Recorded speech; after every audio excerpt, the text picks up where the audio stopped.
Hey, everyone. Welcome to another episode of At the Table. I am so thankful that you're joining me for another episode of getting to hear from women, learn from women. And today's conversation, I think, is going to be a little bit of a stretch. It's going to be a hard conversation, but a good conversation that needs to be happening more and more, not only in our homes and in our communities, but in our churches. And to do that and to tackle this subject with me, I've got my new friend, Laurie Krieg. Thank you so much for joining me at the table. Oh, I'm so glad to be with you and your listeners today. Yes, I'm so glad. I've gotten to learn from you from afar. I've learned all kinds of from podcasts and papers that you've written. And so today we're really going to kind of be tackling, goodness, how would we even describe this? Just how to come alongside our friends, our neighbors, our kids with same-sex attraction, as well as how the church is able to kind of like wrap their minds around how to minister well to those that are walking through this. And then even I think from your own journey, we're getting to hear just how God has transformed your life and shown you the gospel in really unique and cool ways. And so first, I think we're going to do this in a two-part series. So first, we're really going to get to know you and get to hear your story and how God has really kind of landed in so many unique and special ways to show his goodness and his mercy and his grace. So before we get into like the heart of your story, why don't you tell me a little bit about you? Where are you recording from? Tell me about your family, all of those fun things. Thanks so much. I'm in West Michigan in Grand Rapids, Michigan. We're about to get a blizzard. They're calling it the blizzard of generation. So everyone's getting hunkered down. We have sleeping bags by our fireplace just in case we lose power and it's going to be 3 degrees. So that's West Michigan for you, but we love Grand Rapids. I am married to a guy, which maybe will be a pivot as I'm sharing my story. His name is Matt. He's a licensed therapist. He is a site director, has like 14 therapists under him. So lots of therapy language in our world. We got 3 little kids, 8, 6, and 3 years old. I run a ministry and do podcasting and speaking, really at the intersection between faith and sexuality, really seeking to equip the church with a gospel-centered approach to marriage and sexuality. So I've been doing this since really 2014. It's been a minute. Yeah, it's been a little bit. Okay. And you're born and raised Michigan, right? Like, so you've been in Michigan your whole life? Okay. Yeah, Michigan my whole life. So we are about to have, like, I can't really say it's a blizzard, but I think it's like the tail end of what's coming at y'all. And we're looking at negative temperatures. And I can honestly say, I don't think I have ever had negative temperatures before. And so especially born and raised in Texas, like, I don't even know what to do. And so I'm kind of freaking out a little bit. So I'm a little envious that you're not even scared about what's coming. We just hunker down. Oh, goodness. Well, we may have to do another episode on just how to survive the blizzard, because there you go. It's a whole new life for me. But so glad you're here. So glad that you are here just to share your story. So talk to me a little bit. I know this is a passion, and I love watching you minister and lead, because you have a podcast, you have a couple books, you've got papers and theological, you're a master's student at Wheaton. Mm-hmm. And so, I mean, the credentials are there, but I think what I've loved about learning from you is just the raw and realness that comes in your story. So why don't you take us back to just growing up in Michigan and kind of where you met Jesus, and then maybe even more specifically that time in college to where you really kind of started to wrestle out your sexuality. So kind of take us all the way back. Yeah. So I was born with what I call, and I didn't invent this, Augustine talks about this, and it's alluded to in Ecclesiastes, but this God-shaped hole in our heart. So I was born with this God-shaped hole in my heart, and instead of saying, what do you fill in there? And you're like, Jesus, and then you smile and you're like, great. We like to talk about how there's good needs that God put in that hole in our heart, for things like to be seen, to be known, to be loved, to be chosen. We call them core needs. And when I say we, it's usually my husband and I, because we're often tag team teaching together. And so those are good core needs. But because I was born after the fall, darn it, I have this natural to me inclination or default or orientation, if you will, to get the good needs of my heart met in ways that don't actually satisfy and don't glorify God. You we are all born that way with these natural defaults to get the good needs of our heart met in ways that don't satisfy. So for me, I've got some church appropriate ways, like performance and people pleasing. I really want people to like me and to approve of me. And then I've got, from a young age, I felt this draw. It's weird to say the word attraction, but I felt this draw toward other girls and not boys. I have 5 brothers and 6 sisters. I come from a huge family, which is super fun and chaotic. Like the best summer camp ever, and like cheaper by the dozen. It's a good mix. But they were like, when I thought about boys, it was just like my brothers. But girls were interesting to me. But I grew up in 1990s moral majority evangelical America, and the tone of the conversation as when it came to homosexuality, and I'm doing air quotes around it because I wouldn't recommend using that word in today's missiological evangelical world. If you want to engage conversation, I wouldn't encourage using homosexuality because it's outdated, but that was the language. And what I'd hear on Christian radio in particular would be like, this would be my interpretation, that there's this war on marriage and the homosexual agenda is going to come and murder babies in their sleep or something. Like it felt extreme and very us versus them. And so when I felt these desires within me, I wasn't like, oh, this is my sexual default that I need to surrender to the lordship of Christ like everyone else is called to do. No, I was like, I got to shut this mess down. Like I got to completely detach, because Christians are not gay. Christians are not homosexuals. That's them. That's other. So I did that.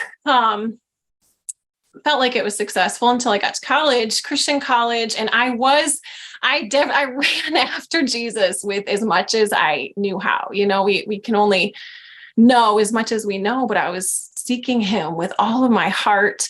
So I genuinely loved him. Like, it wasn't like, I was like, man, I just love snorting crack and sleeping around and going to church. I really loved him. And I was still doing my church acceptable ways of getting those needs met, like performance and people pleasing. But in college, at my Christian college, I met another girl who felt the same way about me as I did about her. And it started as a friendship, and I found myself in a secret same-sex relationship. And my dad was a pastor at the time, and I was going to church every week. And I would cry every Sunday when the pastor would inevitably bring up idolatry. And I understood that a part of this was putting a person before God. But I had no way. I did not know how to reconcile what I was experiencing in my faith.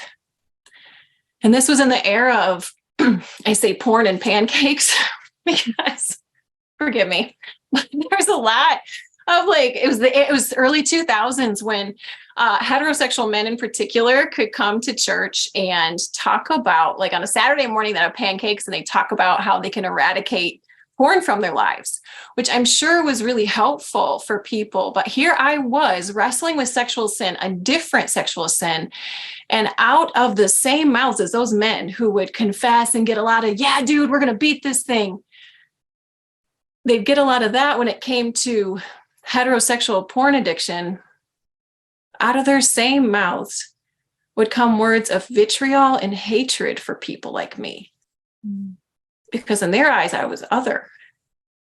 And I so desperately, in the church, which I'm sure we'll circle back to this, I wanted to talk about what I was wrestling through with my Christian secret girlfriend.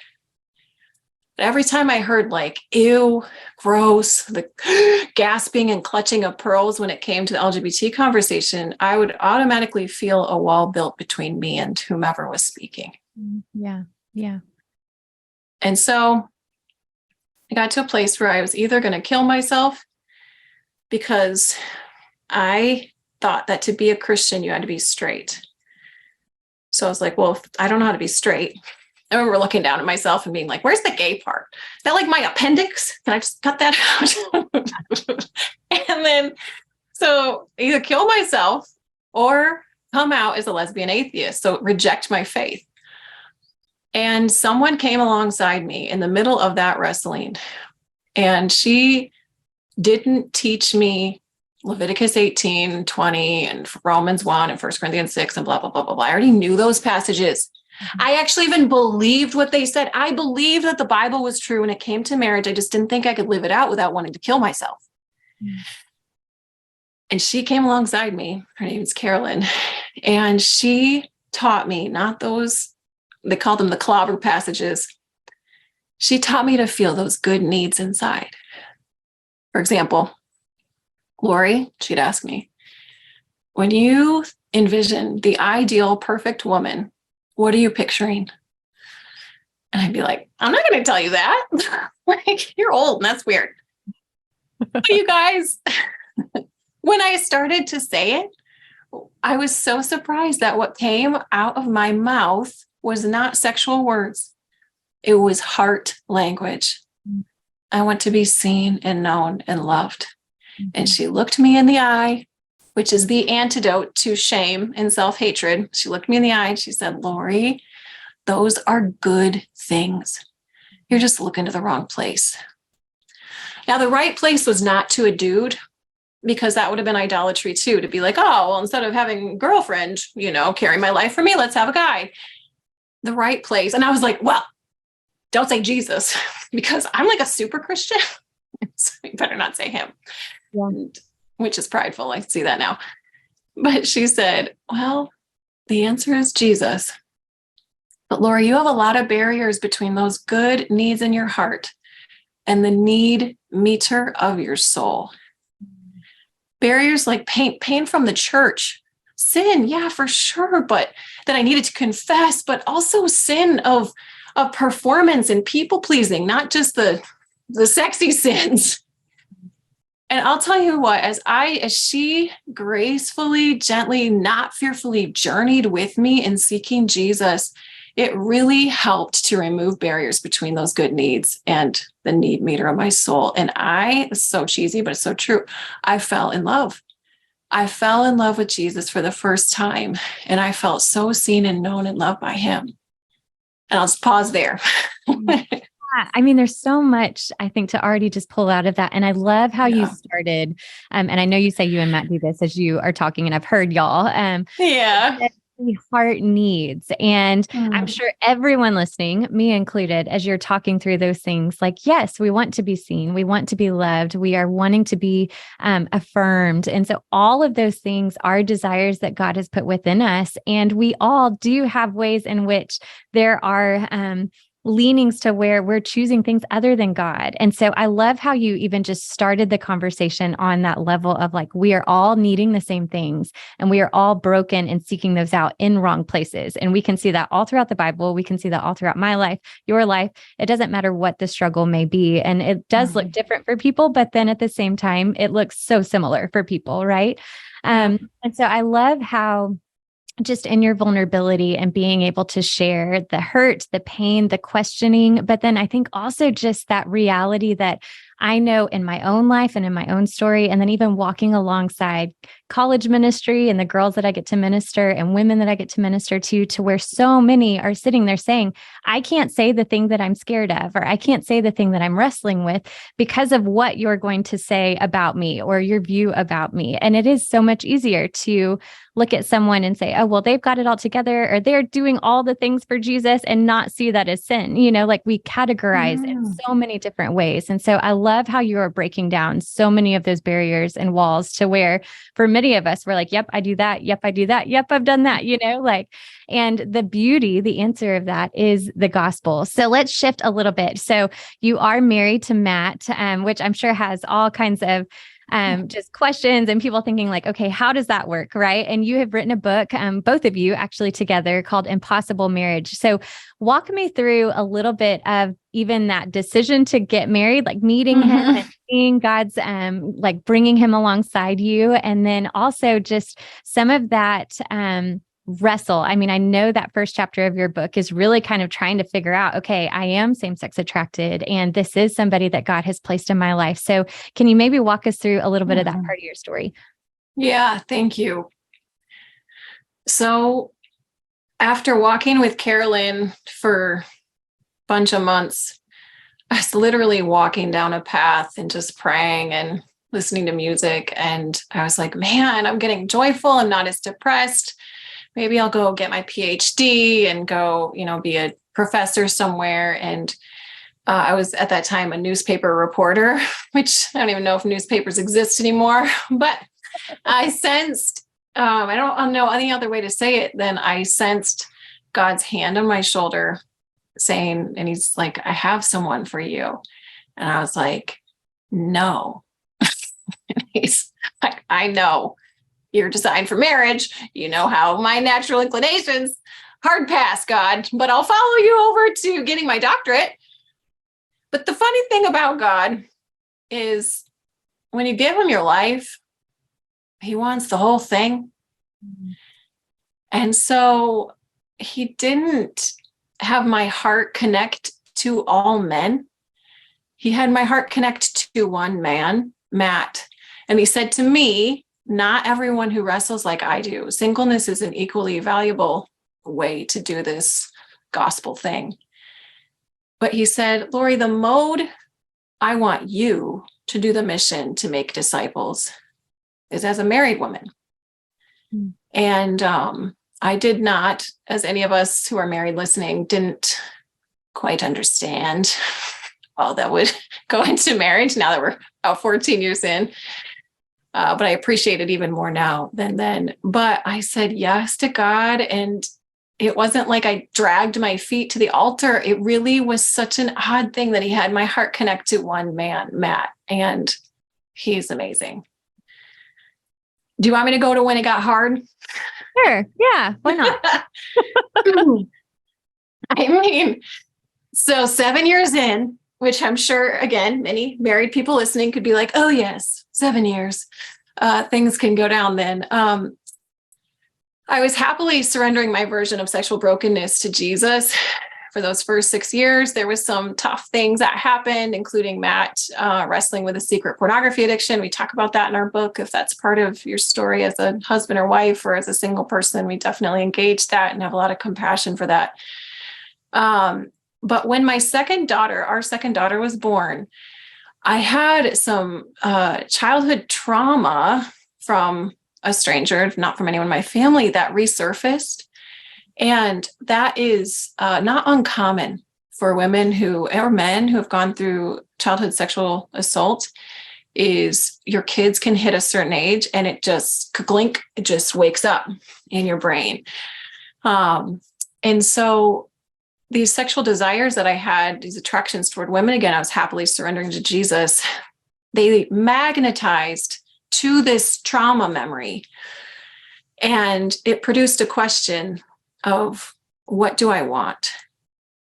And that question that really was about my marriage. I was like, why am I married to Matt? So even though Matt was not my perpetrator, he was male, and his maleness reminded me of my perpetrator. And all of a sudden I was like, I'm not even attracted to men. What am I doing in this marriage? Mm-hmm.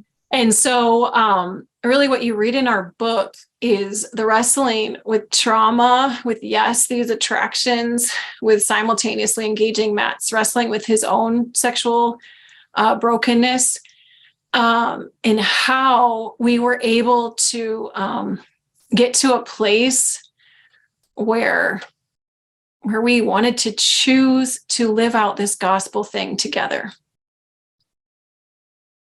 I'm trying to kind of form my words, but I mean, just the enemy's way, I think, of weaving lies and hurt and trauma, like you're saying, not only within your own story, but then I think also just the addiction and the pornography with Matt. And so, I think a lot of people even listening could be thinking like, gosh, yes, that's in my story, or we're battling that right now. And it feels so hopeless and so dark and heavy. And so I know in that wrestle and in that tension, you're trying to figure out, like, who am I? What am I doing? What is the purpose of this? And those kind of things. But then you also write about the beauty of the gospel, like the very thing that we believe is what penetrates that darkness, the very God that we know meets those deep wounds and hurts and pains, that he does see us and that he does come alongside. And so I think speaking as somebody that has lived and even consistent, like still, like having to wrestle that out in life. How do you see the gospel more fully, more clearly? Like, what encouragement, I think, do you have for those listeners that are like, I am literally right in the middle of this, like questioning, what am I doing? Like, do I still choose this? On the other side, what have you learned about God and the beauty and power, honestly, of the gospel? Mm-hmm. Yeah, girl. So, okay. When I say theology saved our marriage, it's just true. Mm. Or, I'm a big fan of therapy, but really the gospel message that is marriage gave us the energy to even work on our marriage. So I remember pumping. You said there's mostly women who are listening, pumping, as I did for my second born, because she would only bottle feed. And I would just pray. I was like, every time I pumped, which was 1,000 times a day, I was like, I'm just going to pray for our marriage. And it was not like, dear Lord, just thank you for the love. Like, it was like, I don't know how this is going to work. I remember telling Matt, I have 0.6% of hope that our marriage is going to make it. And I would just stare at my ring and I'm like, this is the only thing keeping us together. So that's the level of hopeless. And in that season, I picked up many marriage books and proceeded to chuck them across the room because DNA did not apply. It just didn't sing to my soul. I'm sure there are many good ones. I've read more now, but there were many. It didn't get both the grittiness that can be in marriage and the grittiness of the gospel. And so I did read one that was really helpful. And that was Francis and Lisa Chan's You and Me Forever, which is basically just chock full of verses, but which is rich. And he puts Ephesians 5:32 in there. And I'd read it like a trillion times, but it just hit. It was a light bulb moment in my head. And it's, for this reason, a man shall leave his father and mother and be united to his wife. And this is a profound mystery, but it's an illustration of the way Christ and the church are one. Boom, it hit me. I was like, wait a minute. I've been to so many weddings. I've heard so many Ephesians 5:32 sermons. And it's usually like men and women fall in love. And there's like something about Jesus and the church and stuff. And so anyway, it's good. So, but everyone just do your marital duties and like wink, wink, oneness. And I was just so, is everything a euphemism? Yeah. That's how I felt. And it was not that. In the way that Francis and Lisa talk about it, it was, no. You guys, how different. This is an illustration. Marriage is at the bottom of the food chain, and Christ and the church is at the top. So men and women, if God calls us to marriage, not everyone is, God, he wants us to look like Christ's love for the church. How different is Christ from the church? I'm like, well, God is ontologically different. He is far above every ruler, power, and authority, not only in this life, but the life to come. It says in Isaiah that he lives in eternity, which I can't even process that. And then we're made from dust. And yet the entire meta-narrative of the Bible could be summed up in 4 words, which is God will marry us. Mm. The Bible starts with a marriage, and it's this disunity, and we got Jesus, and then it's unity that we're going to have forever, those needs of our heart met, and this unity that we have with each other, and this oneness with God. That's the whole story of the Bible. God is so different, yet he will marry us. He died to be one with us, and we're to die daily to experience increased oneness with him. So men and women, when we die daily to be one with our spouse in and through our differences, and there are some, like every single man loves Lowe's and scratching and burping and whatever, man. Every man and every woman loves leggings and lattes and Target, every single one of us. Now, there are some differences, but when we die daily to be one with this person that's pretty different from us, not as different as God is from us, we are showing the world a picture of the gospel. in our home, in our neighborhood, at the grocery store, in a blizzard, whatever's happening. And so that gave me the energy to work. This isn't about like, you just need to get the spark back and have more sex and blah, blah, blah, whatever people say. And they say it. They do say those things. And trying to tell a traumatized woman to have more sex, it's not going to go well. But if you say, in having sex with your spouse, you're showing them how much God holistically loves them. That's next level, y'all. Yeah. And I think I love how you're pointing out just what we have emphasized and how much it is lacking. Like I think there is so much beauty and mystery and all of the things that come in marriage that we get to learn from one another. And honestly, my husband and I actually just did a marriage conference, and we're like, why are we not talking more beautifully about like the fun that marriage is instead of, and I'm sure this happened to y'all as well, to where like anytime that we're, counseling people. And when we were young, they were like, oh, you just wait until you have that first morning where he rolls over, or she rolls over and it's bad breath, and like that is the culmination of marriage, and it's like, there is so much depth to this thing lived out year after year, day after day, hard and good seasons. And that reflection, that peace that we are getting to reflect a holy, good God coming down to us and living with us and knowing us and not leaving us and all of those things. I mean, I completely agree. Like, I'm like, yes, preach the sermon, because there's so much that I think we miss whenever we're talking about marriage and just a man and a woman coming together for life, and we even say it boringly and like, there's no beauty or mystery to it. And so as you have maybe kind of even walked through, maybe it's other couples that one struggles with same-sex attraction, where that is pornography, whatever. Like, what do you hope that most people, as they are maybe working through selfishness, or I mean, like, there's so many things that really kind of come to the culmination of being known in marriage, right? Like everything is exposed. What do you hope that they learn about God in it? Like, is it like a big thing for me, I think, is just that chase, that pursuit and the faithfulness of God. Like that's what keeps me fighting in my marriage, is that the way he has pursued and never left me, and that getting to be a picture. So how are you seeing churches maybe not emphasize marriage in the beautiful wholeness that it is? And what are you hoping for people to really grab hold to, even despite their brokenness, because we're all bringing brokenness into marriage. So what is kind of your hope or even encouragement for them there?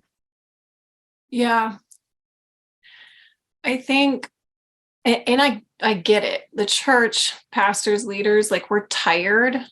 And maybe, pastors are so burnt out, and probably burnt out in their marriage too, that I get it. I have empathy for the eye roll, the old ball and chain, or, the other joke is like, look at my smoking hot wife, is what the pastor needs to say, so I get it.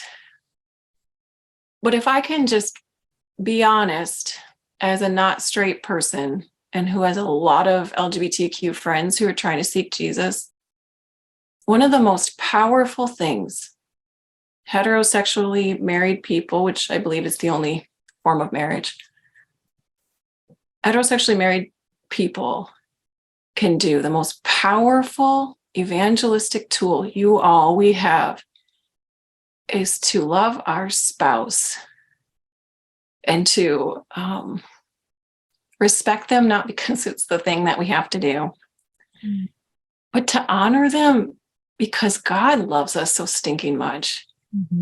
And when we roll our eyes and talk about how horribly hard marriage is, I gotta be honest, my not straight friends are watching you.